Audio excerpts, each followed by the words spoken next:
All right. How's everyone doing? Good? All right. Let's see how this one goes. Hopefully the last talk was give you some good ideas, right? And you all went to listen to Eric, right? So I'm going to combine those two ideas and take it home over here. We don't have really cool data we had from the last talk to show you guys. But again, this is an idea I really feel can be like our next step in terms of how we can improve yield in Michigan wheat. All right. If I ask you guys, look at these four plots. What do you see? What's the difference between those four? A what? Yep. So two are bearded. So two have awns, two don't. What else? Hi. You read my handout, hopefully, right? Someplace in there. Oh, it says right there. Okay, okay. I gave you a cheat sheet. Huh? So again, there's a height difference as well. You can see some are taller, some are a little bit shorter, right? And there is again, it's hard to see that. Look at try to pull out your handout, and you will see those pictures. They are from before flowering. That's when you can really see the difference in canopy, pre-flowering. And there's a lot of data out there, mostly from Australia, where they show that this canopy type that you're looking at has a high correlation to yield, okay? So again, pretty much, the basic goal I'm looking at is what you can see, and that's the canopy, right? How we are developing that canopy that can help intercept more sun, convert that into energy that those seeds are needing to fill and give us high yield, right? That's the idea. So you can see, that's pretty much the name here, canopy cover, right? When I'm talking about canopy cover, what are you guys thinking? What comes to mind? What is canopy to you in wheat? Weed control. Okay, what else? What are you thinking? Solar absorption, right? You want to get as much sunlight intercepted. What else? Harvestability. Yeah, that can be part of it. Less in wheat, but yeah, probably more so in other crops. What else? What are you thinking when looking at these plots? I think probably this is covering it all. Wheat, how much moisture you're going to lose is another one, right? How much radiation can get to the ground is going to lead to some evaporation losses, right? So again, not now, but if you come here in 1st of May, you will see those differences, right? So again, this canopy cover is a combination. When we are trying to get this canopy cover, it's a combination of two main factors. Number one is the variety selection, right? And I assume Eric did bring this up maybe a little bit, That's a pretty important component. And you can see that already here, that these two varieties here, you can see this canopy rating or canopy type. So you can still see them now, but pre-flowering, they had these leaves, your flag leaves have more erect angle, just like most of our corn is now, right? If you look at the other two, you can kind of see it, but they have these droopy leaves, where the flag leaf kind of bends down.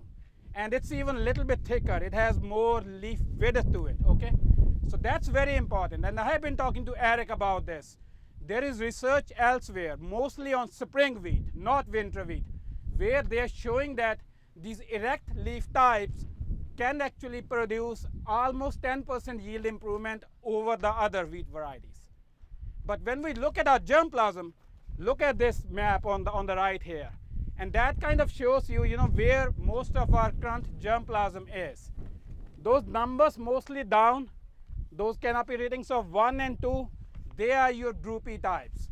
And this chart tells me that almost 80% or more of our varieties look like that. This is coming from Eric Olson's breeding program. You guys agree with that? When you go out, look at your wheat plots, what do they look like? The two on the right or the two on the left? The ones on the right. Anyone else?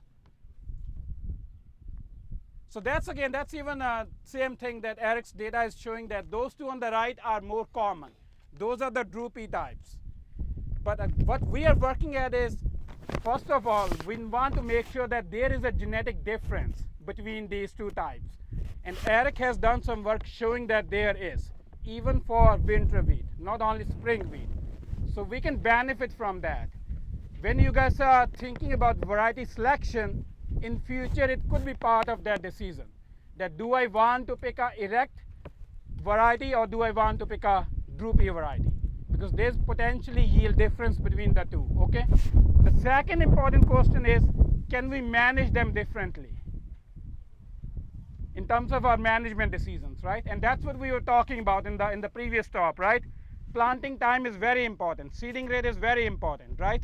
What are you guys thinking? If we plant early, which of these canopy types will give us more benefit?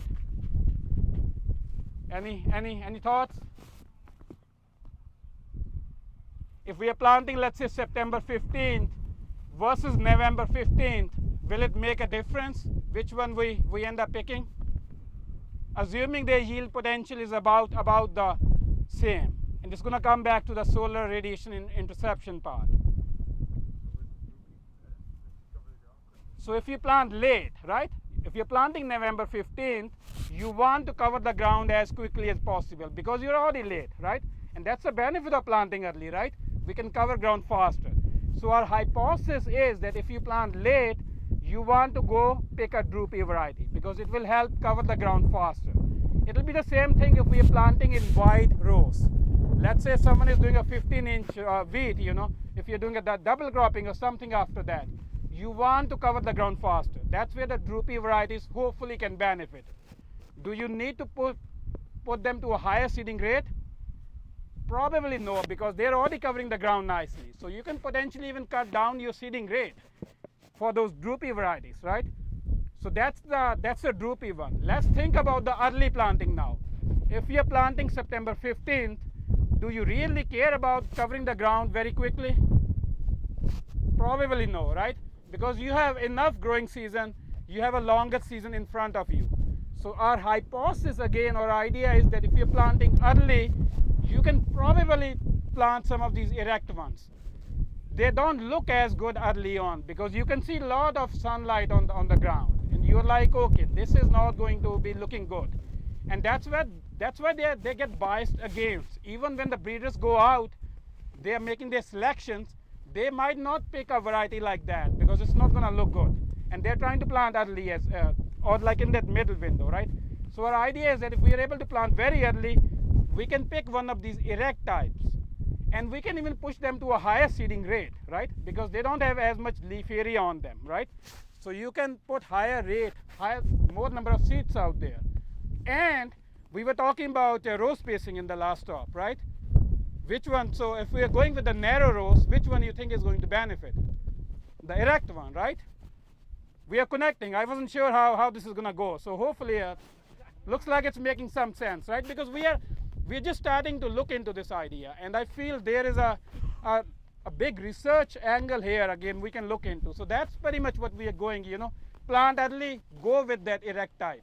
Narrow rows or even going to broadcast, plant those erect types, right? And again, at the end, someone mentioned weed control as well. And Christy has done some work. She told me a couple of years ago. She never gave me data for it, but she said she has it, that even going to narrow rows does benefit with weed control.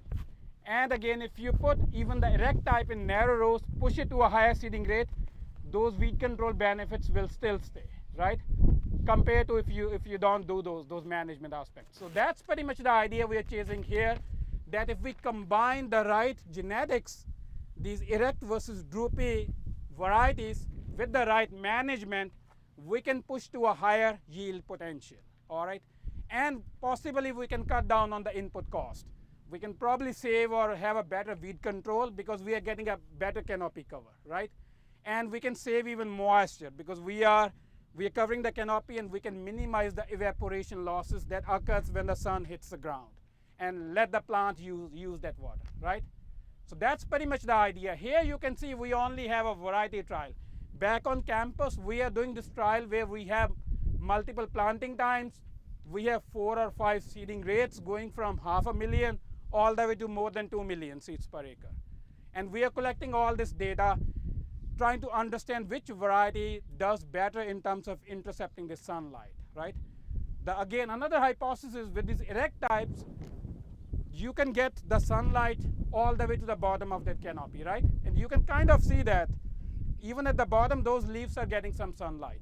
So even those lower leaves are able to use that sunlight, convert into energy. With that other one at the bottom, hopefully, I'm not making it up, you can probably see that there is less light at the bottom. So there's shading going on at the bottom. And those leaves are not able to convert, or they don't even get the sunlight. So they're not going to help with your yield. So that's the idea we are chasing, that how to manage varieties. First of all, can we even do that? And I feel like, again, with the genetics we have in Michigan, we can do that. But how we go about managing those is pretty much what we are trying out here. All right, that's my blurb. Some questions? Is there any insect-wise, insect pressure between the droopy and the upright? You have an entomologist right next to you. Huh? That's Chris. At this point, I don't think that there's going to be a difference. There's probably going to be a difference in disease pressure, right? Because again, that's your canopy, your environment within the canopy is going to differ based on the amount of sunlight you're intercepting, right? So in that canopy, if you're shading the bottom, you probably have high humidity, more leaf wetness, and the chance of disease might be a little bit more over here compared to on this side. And with more humidity, you get insect disease. Insect diseases that kill insects, like aphids. Oh, okay. So I think that, in some cases there's a bad and there's a good. Yeah. So again, that's a good question. We haven't looked into that, but we can try to look into that, because again, there's multiple avenues there we can explore with this kind of research. I would think the upright would be more air moving through there, so you're drier. Yeah, that's what I'm thinking, that probably these uprights will be beneficial. Another aspect, again, I think you all can see when we do our research, you can see the gap between these plots, right? So what you think, is one variety going to take more advantage of that compared to the other one? Yeah. So you can, we are testing that hypothesis too, that with these erect types, they don't like this row outside. This one is going to yield a little bit more compared to this one, right? Because it's getting more space.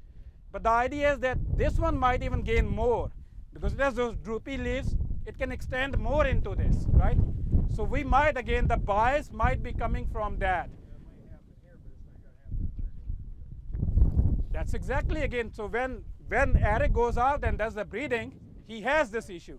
We're rotating. Oh, we are done. We started the next presentation down there because we're joining into one group for a moment. All right. Head down. I haven't been looking at her, so I think she was jumping mad. All right, thanks for stopping by. Hopefully that made sense.